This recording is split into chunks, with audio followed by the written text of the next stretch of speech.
수호천사 6. 타인의 아픔을 내게로. 나에게는 학습장애가 있었으며 아무도 그 문제를 진정으로 이해하지 못했다. 부모님도 마찬가지여서 우리가 레이슬립의 새 집으로 이사했을 때 부모님은 아직 15살밖에 안 된 나를 더 이상 학교에 보내지 않기로 결정했다. 내 의견을 전혀 묻지 않고 그런 결정을 내린 것에 나는 깊은 상처를 받았다. 학교를 임의대로 자퇴시킨 것은 부모님이 나를 차별 대우한 또 하나의 사례였다. 부모님은 전에 누군가의 조언처럼 나를 멀리 보내지는 않았지만 나를 다르게 대했다. 우리 집의 경제적인 상황은 나아지고 있었지만 나와 관련해서는 어떤 것도 달라지지 않았다. 우리 집에는 전화기도 생겼다. 남동생이나 다른 자매들은 하루 종일 전화를 써도 아무 말을 듣지 않았지만 내가 전화를 써도 되는지 물라치면 부모님은 전화요금이 얼마나 비싼지 아느냐면서 허락하지 않았다. 내가 목욕을 하고 싶을 때도 나는 언제나 안 돼! 라거나 물을 조금만 써야 한다는 말을 들어야 했다. 이런 일이 너무나 빈번하게 반복되었기 때문에 나는 어느새 목욕해도 되느냐고 묻기가 겁이 났고 어차피 거절당할 것이 뻔한 터라 그냥 대야에 물을 받아 씻는 것에 익숙해졌다. 나는 절대로 이해할 수 없었다. 지금도 이해할 수 없기는 마찬가지이지만 마치 내가 다른 사람들보다 가치가 떨어지는 존재인 것처럼 나는 매우 다르게 취급받았다.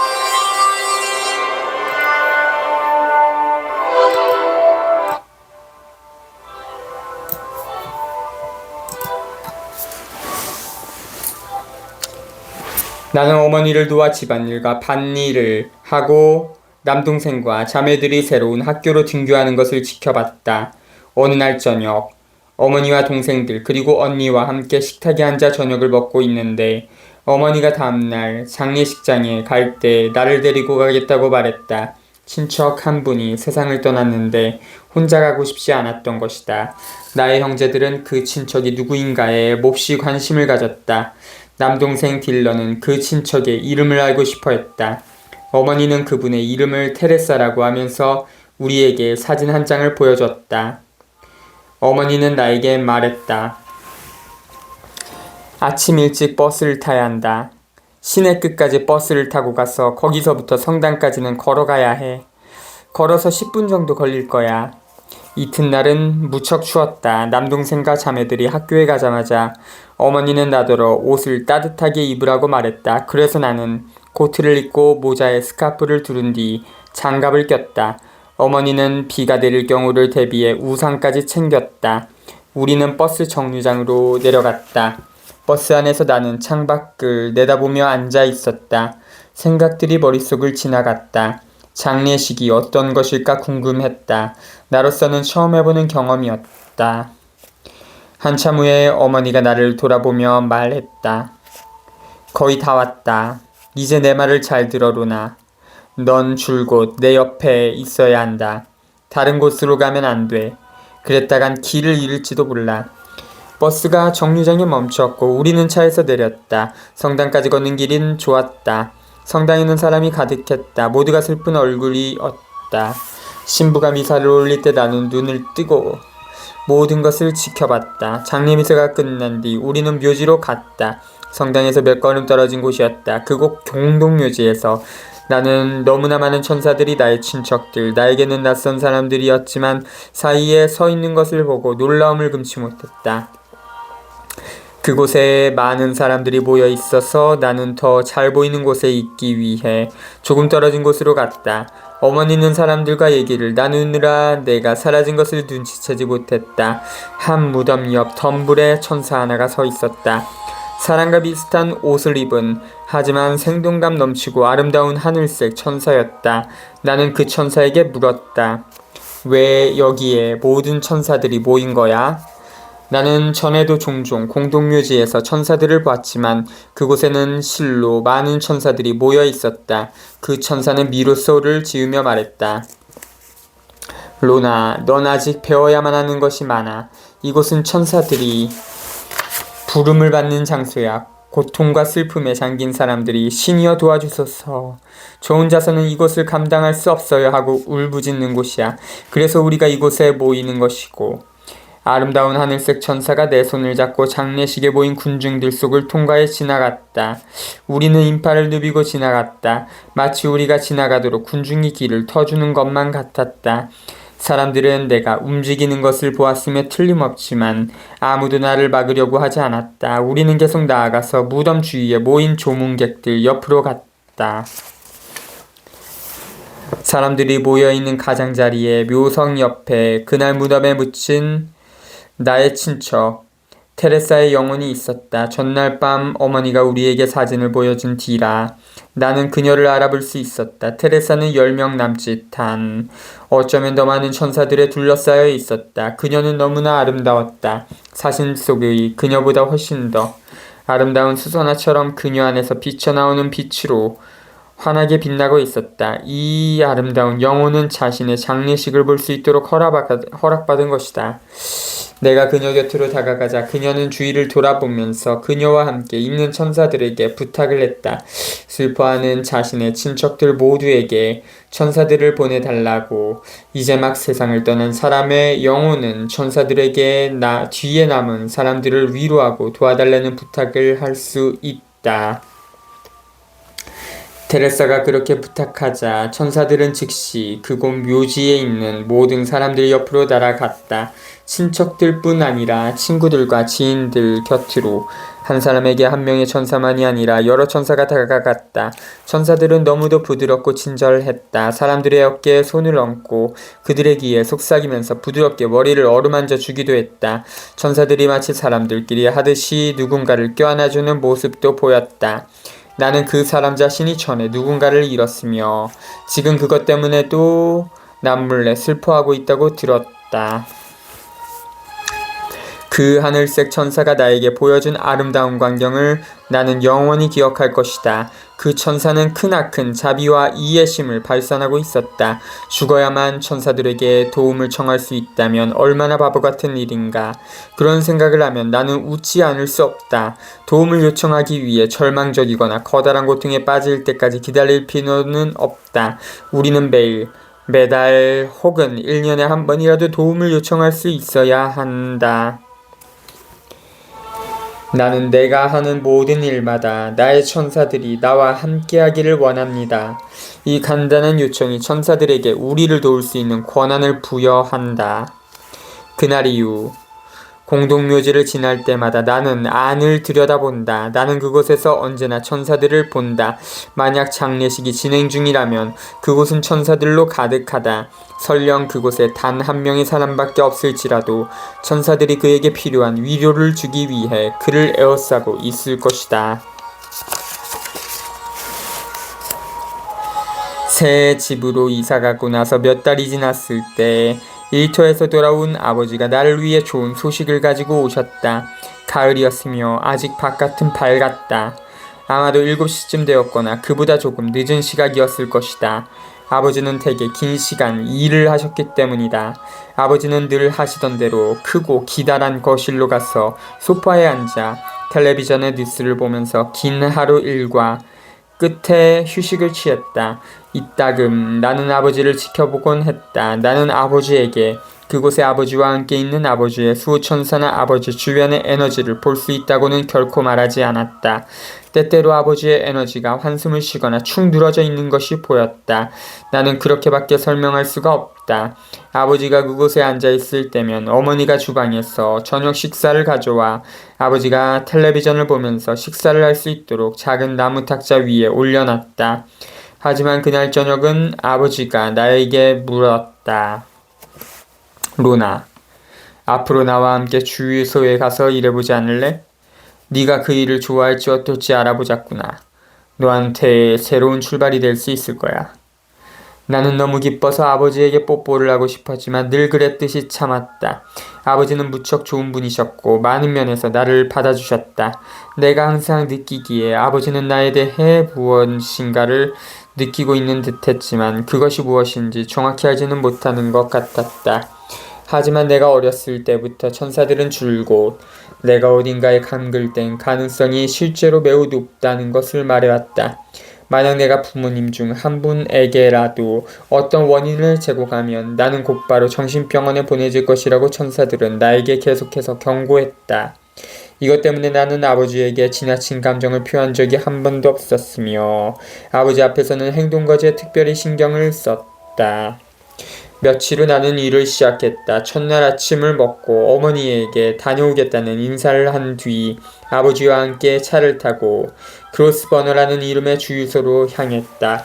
주유소는 더블린 교외의 라스마인에 있었다. 주유소로서는 아주 좋은 길목에 위치하고 있었다. 차들의 왕래가 많은 교차로 모퉁이여서 왼쪽과 오른쪽으로 큰 도로에 면해 있었다.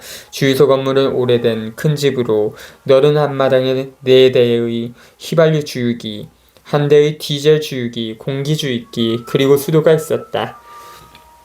그곳은 냄새가 나고 습했으며 말 그대로 무너져 내리고 있어서 올드 킬마인햄에 있던 우리 집을 연상시켰다. 건물 한쪽은 사무실로 사용되고 나머지 한쪽에서는 타이어나 타이어 수리 장비, 배터리 그 밖에 자동차에 필요한 기본 용품들을 팔았다. 또한 펑크난 타이어를 떼어주는 넓은 공간도 있었다. 첫째 날 나는 너무 흥분하기도 했지만 몹시 긴장하기도 했다. 혹시 바보 같고 어리석은 짓을 해서 아버지의 기대에 어긋날까봐 두려웠다. 나는 아버지를 실망시키고 싶지 않았다. 하지만 염려할 필요가 없었다. 그곳에 있는 모든 사람이 친절하고 잘 도와주었으며 물론 천사들도 나를 도왔다. 나는 온갖 다양한 종류의 일들을 배웠다. 자동차에 기름 주유하는 법, 물건 파는 법, 그리고 사무실 일도 몇 가지 배웠다. 그곳에는 10명 정도가 일하고 있었다. 앤이라는 이름의 사랑스러운 부인을 제외하고는 모두 남자였다. 앤은 첫날부터 나를 자기 날개 아래 보호해 주었다.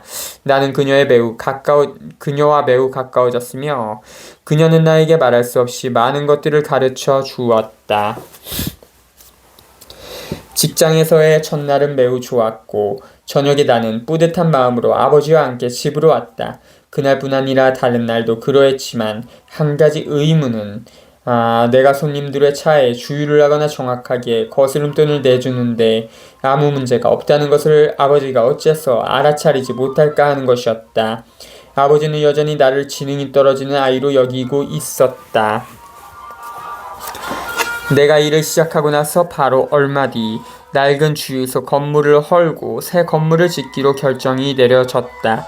어느 토요일인가 일요일 아침 일찍 나는 아버지와 함께 차 안에 앉아서 사람들이 어마어마하게 큰 쇠공으로 주유소 건물을 쳐서 무너뜨리는 광경을 넋을 잃고 구경했다. 드디어 멋진 현대식 주유소가 세워졌다. 새로 단장한 가게, 새 주유기, 그리고 내가 밖을 내다볼 수 있는 큰 창문이 있는 밝고 멋진 새 사무실 안에서 가게 안과 주유기들이 있는 앞마당을 훤히 내다볼 수 있었다. 언제나처럼 천사들은 나에게 많은 것을 보여줬다. 어느 날 천사들은 나에게 존이라는 이름의 단골 손님을 특별히 지켜보라고 일러주었다. 그는 내가 잘 아는 사람이었다. 그를 잘 관찰해. 그가 물건을 훔칠 거야. 아버지는 존이 매우 돈이 많은 사람이며 중요한 고객이라고 여기고 있었기 때문에 천사들의 말에 나는 충격을 받았다. 내가 말했다. 저리가, 그는 물건을 훔칠 사람이 아니야. 천사들이 주장했다. 두고 봐, 훔칠 거야. 넌 볼 수 있지만 그는 너를 볼 수 없을 거야. 아무래도 천사들의 말이 믿기지 않았다. 나는 존이 아버지와 이야기하는 것을 지켜봤다. 그는 새로 단장한 가게와 그 안에 진열된 다양한 물건들에 대해 칭찬의 말을 하고 있었다. 아버지는 그에게 안에 들어가 한번 둘러보라고 말한 뒤 다른 일을 하러 갔다. 나는 존과 함께 단둘이 가게 안에 있었지만 천사들은 그의 눈에는 내가 보이지 않을 것이라고 했다. 나는 천사들에게 말했다. 내 말을 들어봐. 내가 이렇게 멀쩡히 서 있는데 그가 나를 볼 수 없을 리가 있어? 하지만 천사들은 웃으며 말했다. 정말이야, 그는 너를 볼 수 없어. 가끔 천사들은 내가 완전히 이해할 수 없는 말을 할 때가 있다. 그들은 나에게 이 남자가 나를 볼 수 없다고 말하고 있었는데 갑자기 그 말이 이해되었다. 천사들이 나를 그의 눈에 보이지 않게 만들었던 것이다. 나는 존이 가게 안에 어슬렁거리며 물건들을 구경하는 것을 지켜봤다. 그 중에는 아버지가 가져다 놓은 새로 나온 음악 테이프들이 있었다. 당시는 카세트 테이프가 무척 비쌌다. 그런데 그가 카세트 테이프 하나를 집어들더니 자신의 호주머니 안에 슬쩍 집어넣었다. 나는 내 눈을 믿을 수가 없었다. 나는 천사들에게 물었다. 왜 저렇게 하는 거지? 천사들이 대답했다. 그건 그 사람이 늘 하는 방식이야. 그는 어디서나 물건을 훔칠 때마다 자신이 남들보다 우위에 있다고 느끼지. 누군가 성공을 하거나 잘 되는 것을 보면 존은 질투가 나서 나간다고 생각되는 어떤 것을 그 사람으로부터 훔치는 반응을 보인다고 천사들은 설명했다. 내가 천사들에게 물었다. 아버지에게 이 일을 말해야 할까? 천사들이 뭐라고 대답했는지 아는가? 아마 믿기 어려울지도 모르지만 천사들은 나에게 말했다. 아니, 언젠가 이 사람은 자신이 과거에 훔친 모든 물건들에 대해 양심의 가책을 느낄 거야. 하지만 지금은 아니야. 지금은 적당한 때가 아니야. 그냥 이대로 넘어가. 나는 무척 슬펐다. 존은 그 주유소에 몇 년 동안 온 단골이었다. 그 일이 있은 뒤로 나는 그가 가게에 올 때마다 청소하는 척하면서 그의 주위를 따라다녔다. 어느 날 나는 애인과 함께 사무실 책상에 앉아 장부에 적힌 숫자들을 다시 한번 검토하고 있었다. 애는 훌륭한 격리였으며 나에게 많은 것을 가르쳐줬다. 때때로 나는 나 자신이 너무도 쉽게 배워서 스스로 놀라곤 했다. 그 특별한 날 우리는 함께 많은 일을 했다. 그때 가게 문이 열리고 한 남자가 걸어 들어왔다. 나는 책상에서 일어나 그를 맞았다. 그를 상대하고 있는데 그에게서 어떤 정적이 느껴지면서 대기 중에 고요가 감돌았다. 나는 또한 그가 말수가 별로 없다는 것도 눈치챘다. 나는 그가 찾고 있는 물건을 주었고 그는 값을 치르고 가게를 나갔다.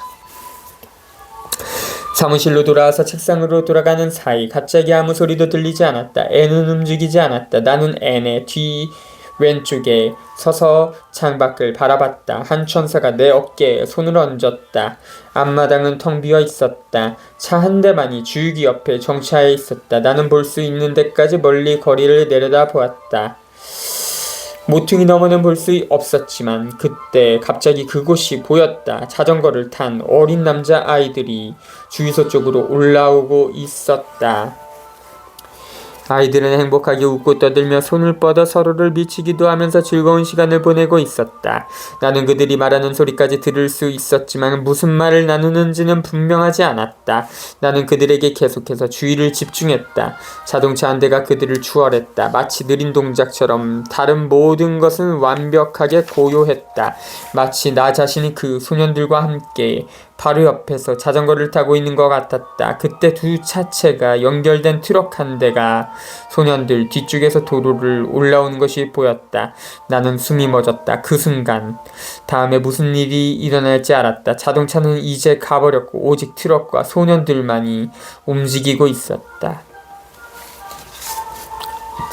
소년들은 서로에게 손을 뻗으며 여전히 앞서거니 뒤서거니 하면서 즐겁게 자전거를 달리고 있었다. 모든 것이 또다시 느린 동작이 되었다. 그 연결식 트럭이 추월을 했고 그와 동시에 소년들과 트럭이 발광체가 되었다. 그들은 마치 유령들처럼 서로를 관통했다. 트럭은 모퉁이를 돌아 도로 위쪽으로 갔으며 운전사는 무슨 일이 일어났는지 전혀 자각하지 못하고 있었다. 연속적인 흐름이 끊어지지도 않았고 모든 일들이 계속 이어졌다. 소년들은 방금 일어난 일을 감지하지 못하고 있었다. 마치 그들은 전혀 쓰러진 것 같지 않았다. 그들은 전혀 알아차리지 못했다.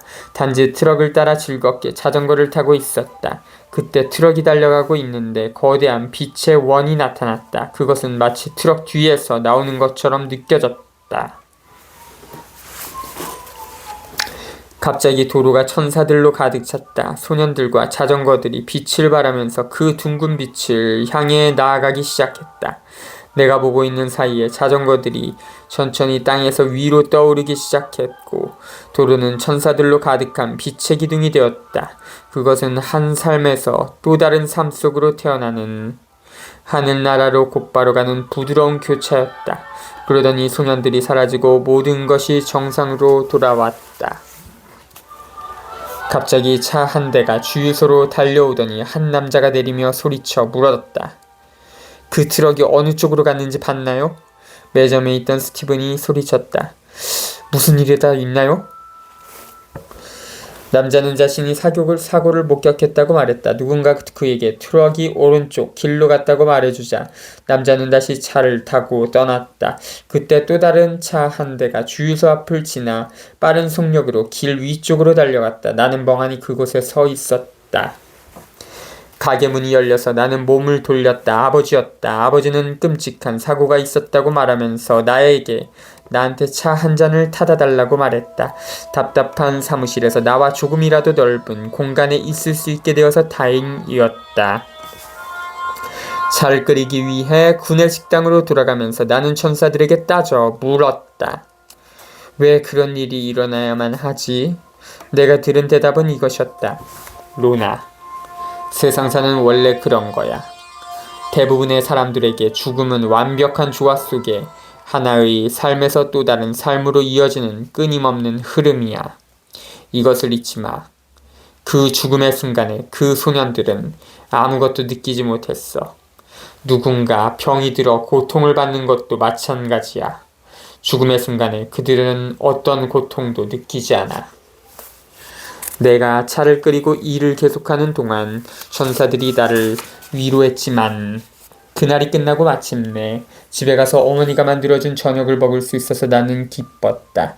집에 도착했을 때 나는 어머니를 꼭 껴안았다. 그날부터 나는 날마다 어머니를 껴안는 것의 중요성을 깨닫게 되었다. 나는 내가 사고가 일어난 그 장소에 다시 가야만 한다는 것을 알았다. 그래서 일주일 정도 지난 어느 날 아침 용기를 내어 상점들 쪽으로 걸어 내려갔다. 혼자서 간 것은 아니었다. 미카엘 천사가 내 손을 잡고 갔다. 주유소 앞마당을 가로질러 걸어갈 때 그가 내 귀에 속삭였다. 철물점을 향해서 걷도록 해. 그러면 집중하는 데 도움이 될 거야. 목표 지점을 정해놓고 가는 것이 될 테니까. 사고가 일어난 지점에 이르렀을 때 도로에 얼룩진 핏자국들을 볼 수 있었다. 놀랍고 충격적이었다. 사고가 일어난 것은 일주일도 더 전이었기 때문에 도로에서 핏자국을 보게 되리라고는 생각하지 못했다. 마치 번개가 나를 내리치는 것 같았다. 그 핏자국은 어쩌면 다른 사람의 눈에는 보이지 않고 나에게만 보이는 것인지도 모를 일이었다. 정확히 사고가 일어난 지점을 지나갈 때 소년들의 어머니와 아버지들 그리고 가족들의 슬픈 울음소리가 들려왔다. 그 감정이 내 몸을 가득 채웠다. 눈물이 걷잡을 수 없이 흘렀다. 나는 신에게 애원했다. 제발 저 가족들을 도와주세요. 내가 그들의 고통과 슬픔을 가능한 한 많이 가져갈 수 있게 해주세요. 어떻게든 아이들이 천국에 있다는 것을 알도록 해주세요. 부디 나의 기도를 들어주세요. 나는 무의식 상태가 되었다. 내 주위에서 일어나고 있는 일들을 전혀 자각하지 못했다. 어떻게 했는지 모르지만 천사들이 나를 시간과 공간을 통과해 다른 곳으로 데려갔다. 때로 내가 어떻게 한 장소에서 다른 장소로 갔는지 의문에 든다. 그것은 미스터리이다. 그러고 나서 갑자기 나는 철물점 문 앞에 서 있었다. 천사들이 나를 영적인 공간에서 안아다가 내 두 다리를 단단한 땅 위에 내려놓은 것 같았다. 미카엘 천사가 말했다. 이제 됐어, 로나. 신께서 너의 기도를 들으셨어. 나는 철물점 문을 열고 들어가서 가게 안을 돌아다녔다. 나 자신이 지상에 발을 딛고 정상으로 돌아오기 위해. 그런 다음 다시 그 사고 지점을 지나 주유소를 향해 걸었다. 나는 내가 그 가족들의 고통과 슬픔을 어느 정도 가져왔음을 알았다.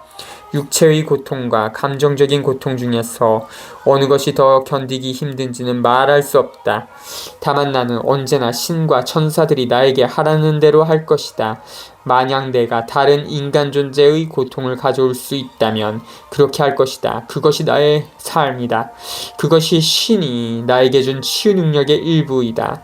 다른 사람의 고통과 아픔을 대신 가져오는 것. 어떤 사람들은 고통을 가져옴으로써 다른 사람의 아픔을 덜어주는 것을 능력이 아니라 저주라고 부를지도 모른다.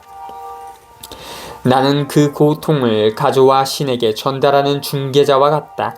때로는 그 고통이 압도적이어서 내가 죽을 것처럼 느껴지기도 한다. 하지만 그것이 나를 죽이지는 않을 것이다. 신이 나로부터 그 고통을 가져가기 때문이다. 신이 그 고통을 어떻게 하는지는 나는 알지 못한다. 그것은 하나의 신비이지만 나는 몇 번이나 그것을 목격했다. 7. 영혼 없는 존재. 18살이던 어느 날 주유소에서 일한 지 1년 반쯤 되었을 때 엘리야 천사가 보여준 환영이 현실로 이루어졌다.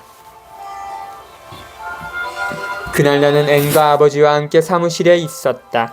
내가 앉아있는 곳에서 널찍한 창문을 통해 곧바로 바깥을 내다볼 수 있었는데 멀리 나무들이 서 있는 도로에서 한 청년이 길 가장자리로 걸어오고 있는 것이 눈에 들어왔다. 불현듯 나는 그를 알아보았다.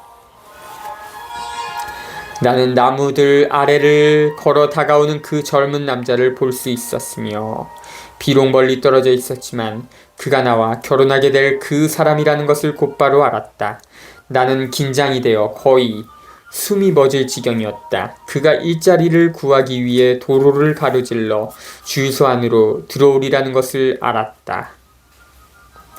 내 머리카락이 헝클어지는 것이 느껴져 돌아보니 그곳에 나의 수호천사가 서 있었다. 나는 다시 창밖을 내다보았다. 그리고 그 남자가 주유소 앞마당을 가로질러 걸어 들어올 때 그의 둘레의 에너지 안에서 희미하게 그의 수호천사를 볼 수 있었다. 그 젊은 남자는 붉은색 금반머리에 무척 잘생긴 얼굴이었다. 무엇보다 키가 컸다. 나는 키 큰 남자를 좋아했다.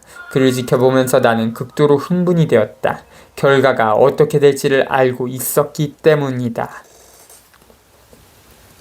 그럼에도 불구하고 나는 앤을 돌아보며 말했다. 지금 어떤 사람이 일자리를 구하러 오고 있는데 나는 그가 여기서 일하지 않았으면 좋겠어. 지금도 그것을 생각하면 웃음이 난다.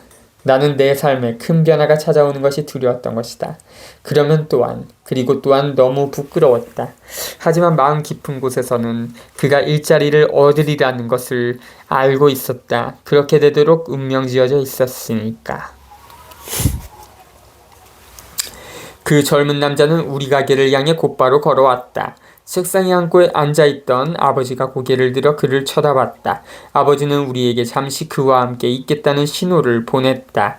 아버지가 그를 만나러 밖으로 나갔을 때 나는 그 자리에 온몸이 얼어붙은 채 앉아있었다. 나는 그곳에 있고 싶지 않았다. 온몸이 떨리고 전율했다. 엘리야 천사가 했던 말들이 기억 속으로 한꺼번에 밀려들었다. 이 남자가 바로 내가 결혼할 그 사람이었다. 나는 그를 사랑하게 될 것이고 그는 나를 사랑할 것이다. 우리는 대부분의 시간을 함께 행복하게 보낼 것이다. 하지만 결국에는 내가 그를 보살펴야 할 것이고 우리는 함께 늙어가지는 못할 것이다. 아버지와 그 젊은 남자는 잠시 동안 가게 안에 서서 얘기를 나누었다. 마침내 나는 의자에서 일어나 구내식당으로 찻잔들을 씻으러 갔다. 그곳에 서서 아버지와 대화하고 있는 그의 옆을 지나가면서 나는 그가 눈치채지 못하게 그를 훔쳐봤다. 한눈에 그가 마음에 들었다. 나는 가능한 한 시간을 오래 끌며 찻잔들을 씻고 나서 새로 차를 끓였다. 차를 들고 돌아갔을 때 그는 여전히 그곳에 서서 아버지와 얘기를 나누는 중이었다. 나는 어찌해야 할지 알 수 없었다. 그때 손님 한 명이 가게 안으로 들어왔기 때문에 나는 그를 응대하러 갔다.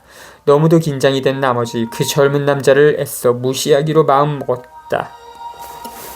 물론 아버지는 그에게 일자리를 주었고 그는 다음 날부터 우리 주유소에서 일을 시작했다.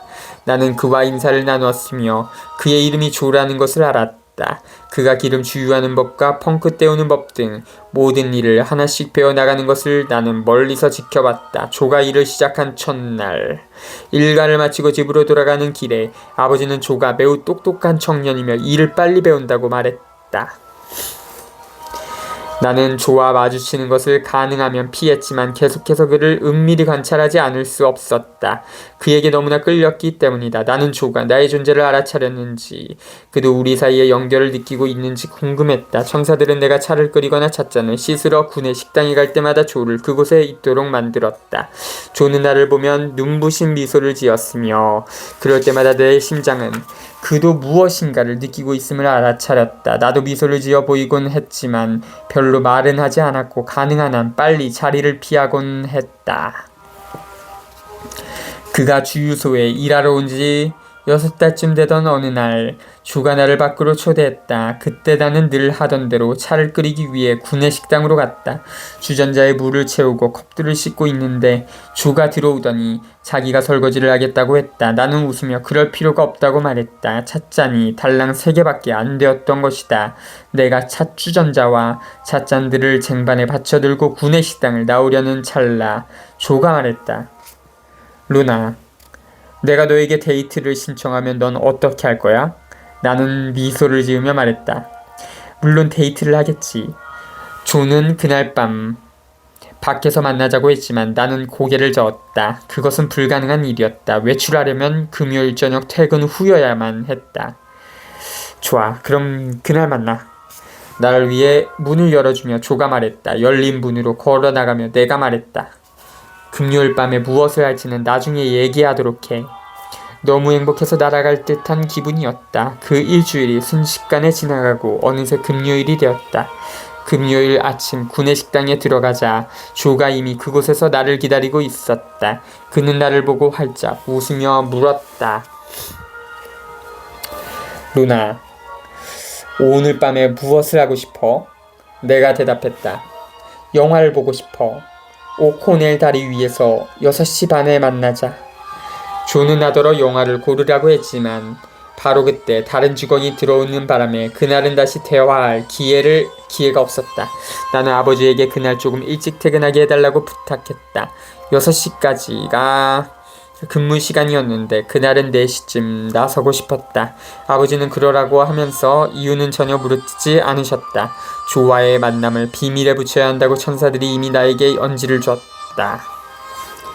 4시에 나는 버스를 타고 집으로 향했다. 버스에서 내려 집을 향해 걸어가면서 나는 천사들에게 말했다. 너무 흥분이 돼. 하지만 더블린에서 무슨 영화가 상영되고 있는지 아는 게 아무것도 없어. 영화관에 가본 지 너무 오래되었거든. 아마 2년도 넘었을 거야. 하지만 우리가 무슨 영화를 보게 되든 상관없어. 나는 그저 조와 함께 있고 싶을 뿐이야. 나는 그저 조와 함께 있을 뿐이야. 천사들은 웃음을 터뜨렸다. 천사들과 얘기를 하는 동안 엘리야 천사가 나에게 해준 말들이 모두 기억났다. 집에 도착한 나는 어머니에게 더블린에서 친구를 만나 영화를 보러 가기로 했다고 말했다. 어머니가 말했다. 집으로 오는 막차를 놓치지 않도록 명심해야 한다. 어머니 역시 아무것도 묻지 않았다. 그래서 나는 천사들이 나를 돕고 있다고 추측했다. 거실 탁자 위에 신문이 놓여 있었어. 나는 신문을 펼쳐 곧바로 영화관을 뒤졌다. 많은 영화들이 상영되고 있었다. 나는 무턱대고 그중 하나를 골랐다. 그 영화에 대해 아는 바가 전혀 없었지만 상관하지 않았고 천사들도 별 말이 없었기 때문에 나는 모든 것이 잘 되어 가는 것이라 짐작했다. 지금 생각하면 웃음이 난다.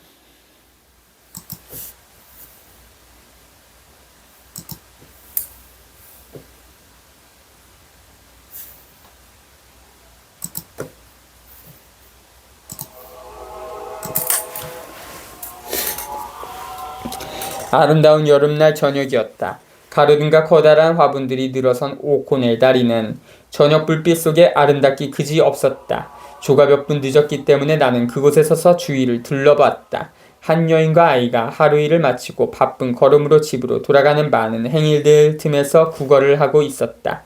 장미를 파는 여인도 있었지만 아무도 걸음을 멈추고 꽃을 사지 않았다. 사람들 주위의 에너지 색깔을 보고서 나는 그 사람이 어떤 기분인지 알 수 있었다. 그가 서두르고 있는지 아니면 흥분하고 있는지. 조는 반대편 방향에서 나가와 내 어깨를 건드렸다. 내가 깜짝 놀라 돌아보자 조가 미소 짓고 서 있었다. 그를 보자 나는 너무나 행복했다. 그가 나의 손을 잡았고 우리는 곧장 영화관으로 향했다. 내가 고른 영화는 처녀와 집시 라는 제목이었다. 영화관은 10,000원이었다. 많은 사람들이 그 영화를 보려고 몰려들었기 때문에 우리는 앞쪽에 앉아야만 했다. 영화가 시작되고 10분쯤 지났을 때 나는 자리에 앉아 몸을 들썩이기 시작했다. 그 영화는 내가 보고 싶어 하던 그런 영화가 아니었다. 더구나 조와의 첫 데이트 때 볼 영화는 더더욱 아니었다. 성행위 장면이 너무나 노골적이었다. 나는 심한 충격을 받았다. 1970년대 당시에 아일랜드에서는 이런 영화가 흔하지 않았다. 아마도 그 때문에 그토록 많은 사람들이 몰려든 모양이었다. 몇 분이 더 지났을 때 나는 조에게 그만 나가고 싶다고 말했다. 그래서 우리는 밖으로 나왔고 조는 전혀 문제 삼지 않았다. 내 생각에는 조도 나처럼 불편함을 느꼈던 듯했다. 영화관을 나온 우리는 오코넬가를 지나 넬슨 제독 동상을 향해 걸어갔다. 무척 아름다운 저녁이어서 영화관을 나온 것이 너무 기뻤다. 넬슨 제독은 해군 제독이죠.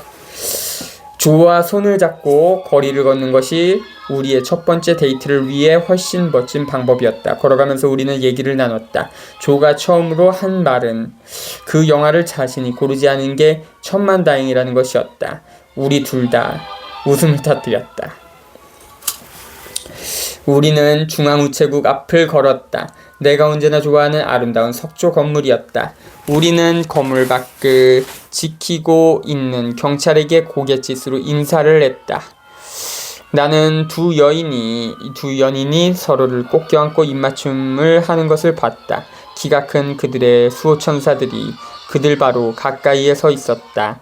마치 두 사람이 떨어지지 않도록 돕고 있는 것처럼 그들을 지나쳐가면서 나는 미소를 지었다. 조가 내 어깨 위로 팔을 둘렀고 느낌이 좋았다. 그가 함께 있으니 안전한 기분이 들었다. 우리는 신호등이 있는 곳에서 도로를 건너 레스토랑으로 들어갔다. 나는 전에는 밤에 레스토랑에 들어간 적이 한 번도 없었다.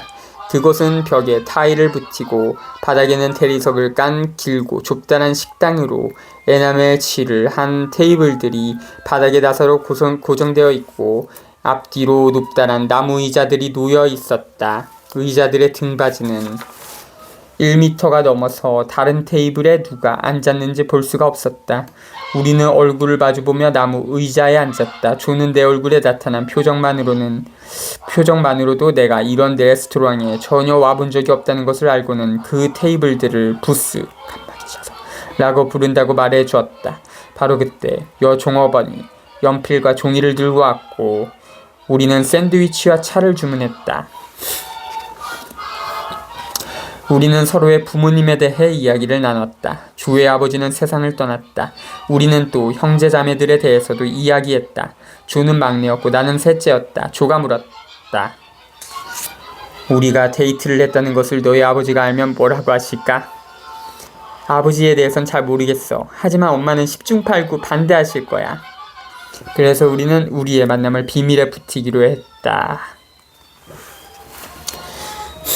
레스토랑을 나온 우리는 상점들의 쇼윈도를 구경하며 한동안 거리를 걸었다.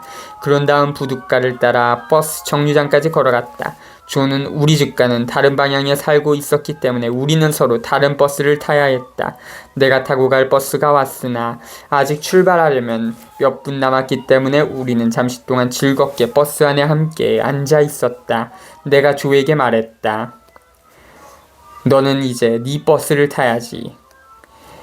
조가 자리에서 일어나더니 1분 뒤에 돌아오겠다고 말했다. 그는 버스 차장과 얘기를 하더니 다시 돌아와 내 옆에 앉으며 말했다. 내가 이 버스를 타고 너를 바래다 줄게. 너의 집까지도 함께 걸어갈 거야. 버스 차장이 조에게 유령 버스라고 알려진 시간표상이 없는 비공식적인 버스에 대해 말해준 것이다. 그 버스는 더블린 시내에서 우리 집 근처까지 정해진 시간표에 따라가는 버스이지만 더블린 중심가에 있는 차고지로 돌아갈 때는 어떤 승객도 태워선 안 되게 되어 있었다. 하지만 규정과는 달리 승객들을 태웠으며 그때부터 우리는 데이트를 할 때마다 조가 언제나 나를 집까지 데려다주고 나서 그 유령 버스를 타고 시내로 돌아와 자기 집까지 걸어갔다. 조와 나는 우리가 밖에서 만나는 것을 누구에게도 말하지 않았다. 내 나이 또래의 여자들은 이런 경우 가까인 여자친구와 비밀을 공유하기 마련인데 나에게는 그만큼 믿을 만한 친구가 없었다. 아무튼 천사들은 나에게 그것을 비밀로 하는 것이 중요하다고 말했다. 천사들이 나에게 그렇게 말하면 지금도 나는 그들이 하라는 대로 따른다. 조가 다른 누군가에게 비밀을 말했는지도 모르고 물어본 적도 없지만 나는 그가 그렇게 했다고 생각하지는 않는다.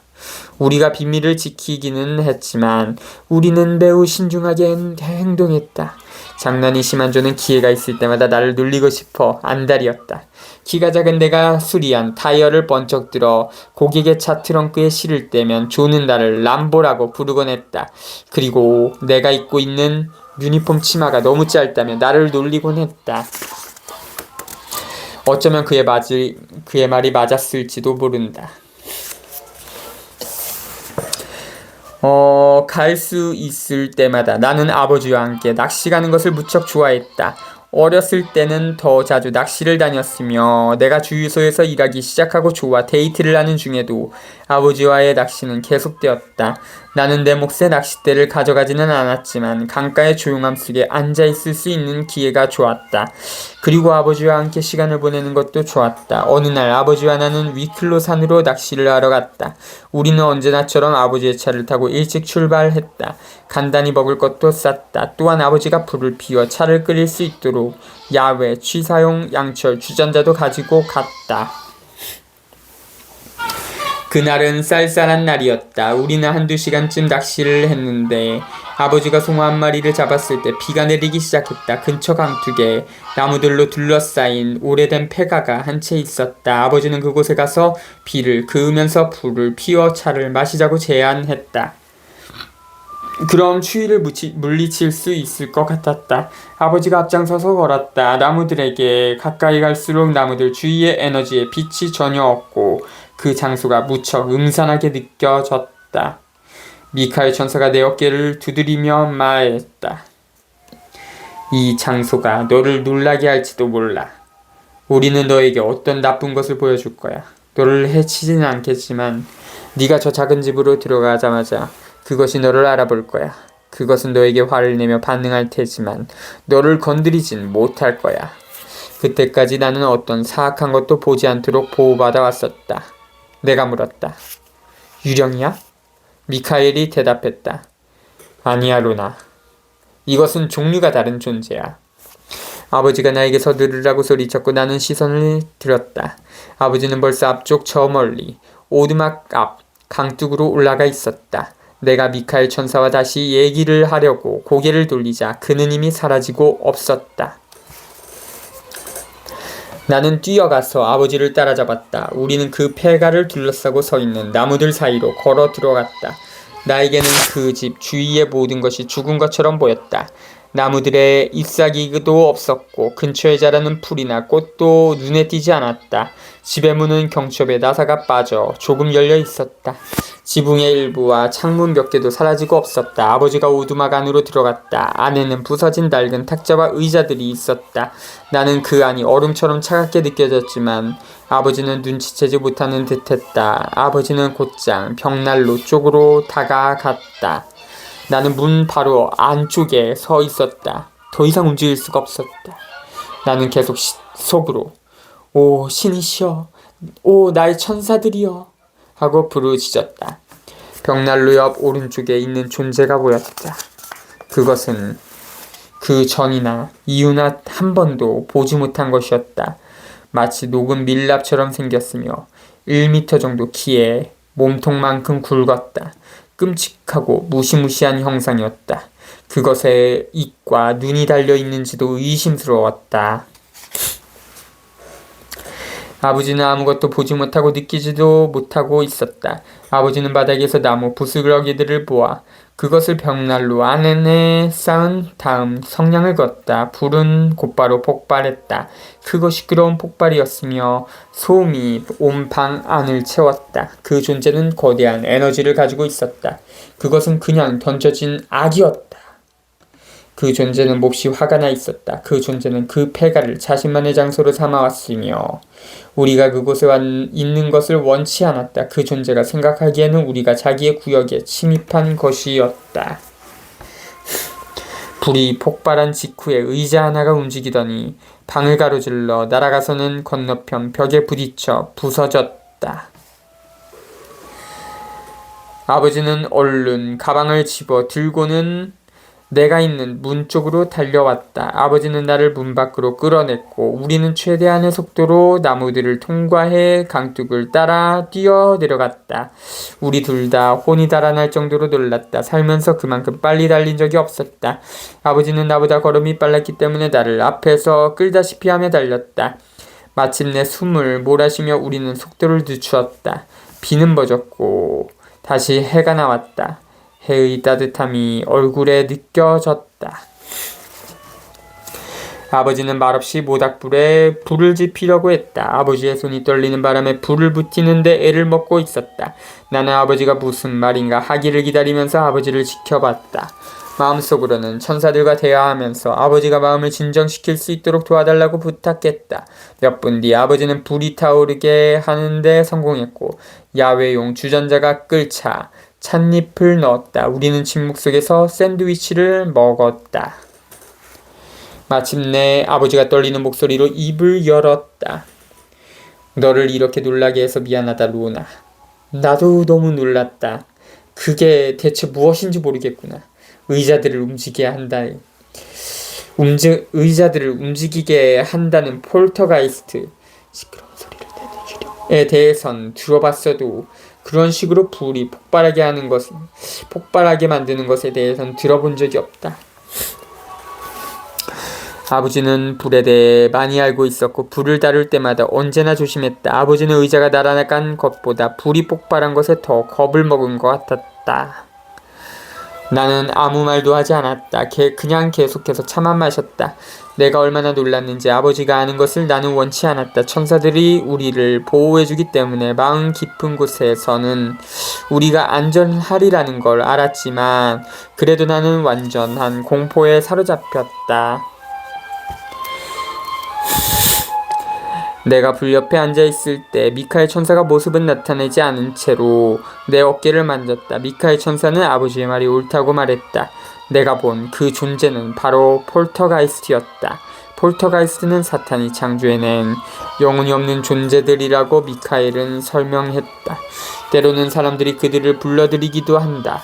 그 방법 중 하나가 흑마술이나 심령술에 쓰이는 전판 같은 것이라고 했다.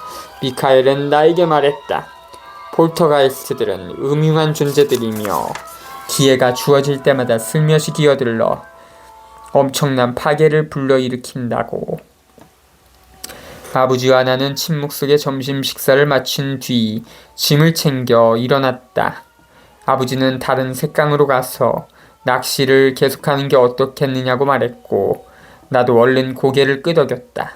우리 두 사람 다 그 장소로부터 멀어지고 싶었다. 우리는 몇 킬로미터 떨어진 곳에서 낚시를 했으며 둘 다 마음이 진정되었다. 그리고 저녁으로 먹을 물고기를 충분히 낚았다.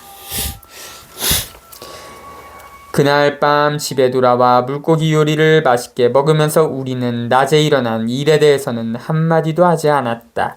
아버지와 나는 그 이후 그것에 대해 결코 입을 열지 않았다. 자주